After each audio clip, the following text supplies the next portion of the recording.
coordinator at the Newton Gateway to Mathematics.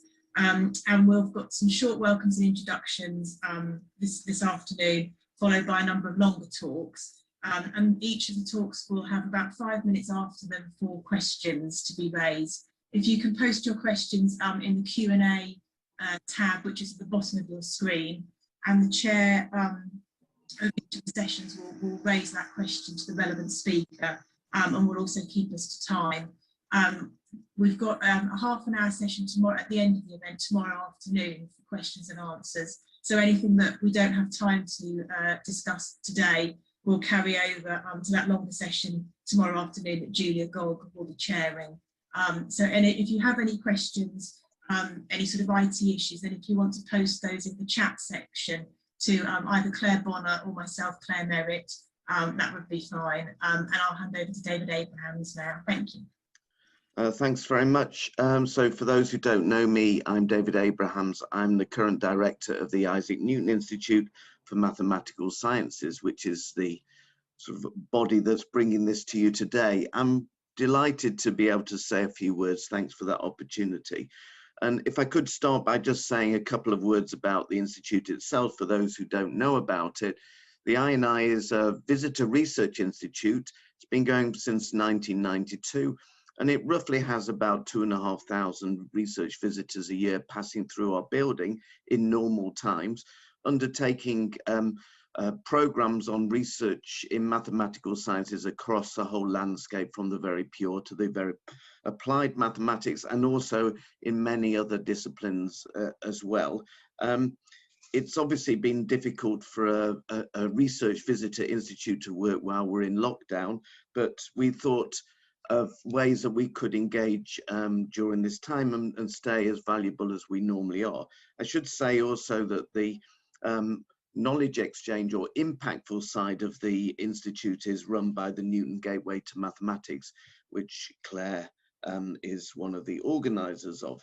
So lockdown came about a year ago, and I was just looking back to see the process. And in the early days, I talked to Mike Cates, who's going to be talking after me about the RAMP, Rapid Assistance for Modelling the Pandemic initiative set up by the Royal Society, and talk about the ways that the Newton Institute could do its bit for RAMP. And out of that, we conceived, with other people, the idea of setting up a virtual INI program called Infectious Dynamics of Pandemics, IDP. And this meeting today really is part of that program. And I'm very grateful for the organisers, and there's a lot of organisers for IDP. And in the room here in front of me, there's Valerie Isham, Deirdre Hollingsworth, Julia Gogg, and then there's also Dennis Mollison. And they ran a long-term program from May last year through till December, where it formally ended, but it's really continuing since then into another phase, which is writing up a load of challenge papers. And they're still thinking about what can be observed from the pandemic and what could continue from that. And this is a delivery mechanism for some of the ideas from that. The IDP program also created a safe space for bringing epidemiologists together, mathematicians, those represented in speaking to government together in a really useful forum. And I'm very grateful for the work they have done. But now we're sort of reaching a new phase. I'm pleased to say that the Newton Institute has formally opened to visitors from today, and we actually have a hybrid program on mathematical physics, completely unconnected to COVID-related activity, which is good to see that we're getting back to normal, but we're still continuing with initiative with other people to continue our program. And one particular theme is the continuity of the RAMP program. And again, Mike's going to talk about that in a minute. But we've also been talking a lot with the Juniper program, which I'm sure Julia and others will mention today, which is really a collective of the leading communities working on epidemiology around the country. And the Gateway is working with those and RAMP to continue a number of events over the next 18 months or so, or 18 months from the beginning of this year. And this event is one such activity. So I think it brings together many different aspects of our community and what we've done.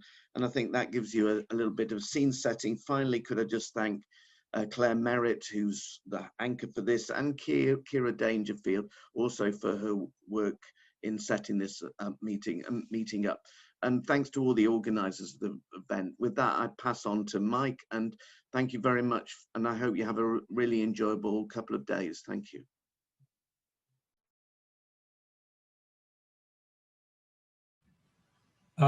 Thank you on behalf of everybody to David. I'm Mike Cates, and I'm here just to say a few words about the RAMP initiative and its current incarnation, which this meeting is part of, along lines David has already indicated. So RAMP was an initiative started at about, well, just over a year ago, in fact, rapid assistance in modelling the pandemic, or for modelling the pandemic. It had the various strands you can see here. One was a call for volunteers to help the professional epi-modelers in SPI-M, which has since much expanded. At the time, they were a small in number and extremely overworked, and now hopefully a little less overworked. But also as an opportunity for people who wanted to contribute their own ideas and separately become involved in epidemic modelling to do that in a coordinated way, nationally at least. It had this steering committee, which still exists under the purview of the Royal Society, and we had a lot of help from EPCC in Edinburgh, which is a high-end computational science organisation in the University of Edinburgh, helping with management and data.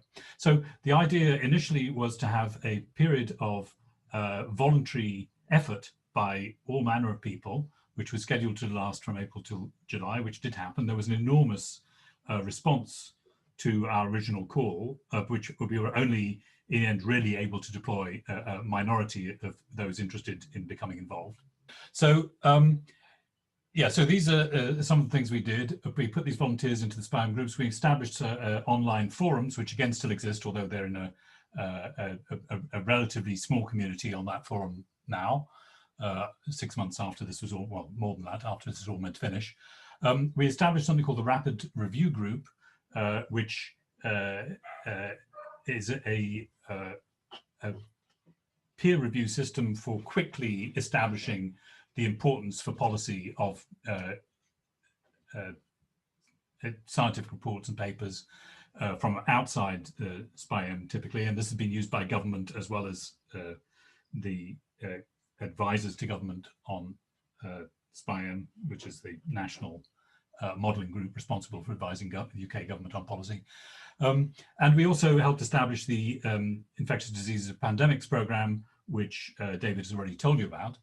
And we convened alongside that a bunch of task teams, which were ranging in size from a handful of people to some which had well over 100 people in, which are listed here. So these all were set up during that 4-month voluntary period, and several of them continue to exist under their own steam, and of course are now responsible for raising their own funding and doing so with varying degrees of success. Okay, so there have been a number of outputs from this listed here, quite a lot of papers from the various task teams, of course lots of outputs from SPI-M, of which some have membership from RAMP volunteers. There's been work on code bases and red team work on establishing the validity and reproducibility of some of the large computer codes that were used to help put together advice to the government over the early stages of the pandemic. There are many outputs from the Newton IDP program with online talks, and there, as David mentioned, a large number of policy papers now, or white papers now being written. The Rapid Review Group has reviewed numerous articles, and the forums were also feeding into that process and still are to some extent for pulling items out of the literature and passing them through into the UK advice structure when needed to inform policy. So the current incarnation of RAMP is based around this national UKRI funded grant called the RAMP Continuity Network. And this has 3 strands. One is to increase the size of the team at the Royal Society who are responsible for so-called policy landing. So for finding the bits of government that need to know about individual bits of research around the epidemic, particularly the modelling activity, but also data science and other activities that have grown up in a quite a complicated way over the last year. We also have funding for the continuation of the Rapid Review Group, which is now led by Robin Thompson, who's going to speak shortly, but not about that. And finally, we have quite a tranche of funding for meetings like this one. So the main forum for these meetings will be the Newton Institute, although we may, when we go from virtual meetings, which we will be having initially, to real space ones, some of them may be held elsewhere around the country, potentially. So we have funding for in total about 25 meetings ranging from 1 to 4 days in duration, various different formats, as I say, virtual initially.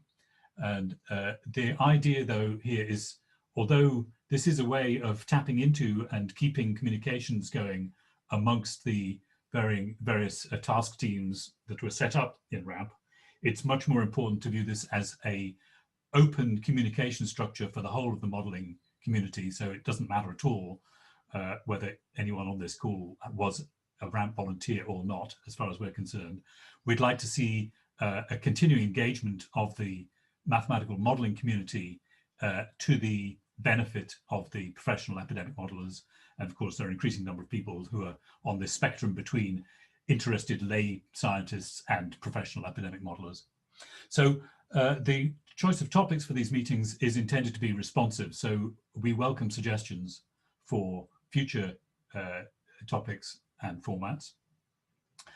Today is, as David indicated, a meeting held, put together by various different groups of people, including Juniper and the IDP program and RAMP, all together. And there's another one next week, which is on environmental and aerosol transmission. That's Monday and Tuesday next week, I think. And then the third meeting we have scheduled is one on human mobility in small spaces and urban analytics. So that's a slightly different kind of topic, but if any of you are interested in these 2 events, then please do sign up for them. And we're hoping a little after that to have another meeting on estimating the generation time. Plus further topics in future to be announced, which, as I said, inputs are welcome on this.